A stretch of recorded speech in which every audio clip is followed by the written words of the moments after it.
Baie welkom by die terugflits van gister se erediens, Sondag 18 Januarie, wat Dominee Rikus vir ons gelei het. Hy het vir ons die verhaal behandel van die vrou wat met oorspel betrap is. Nou, hy het so mooi gesê dat, so wat Jesus hierdie vrou vrygespreek het, waar gesê, ek veroordeel jou nie, so sê Jesus vir ons, ek het gekom, nie om klippe na jou te gooi of jou te veroordeel nie, maar sodat ek vir jou sondes in die kruis kan sterf.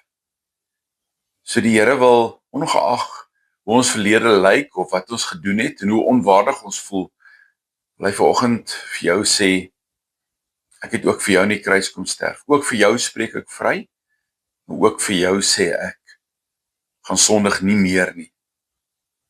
Is dit nie ongelooflik, dat die Here gekom het, sodat ons vrygespreek kan word, en ons 'n lewe van oorwinning kan lei nie. Mooi dag.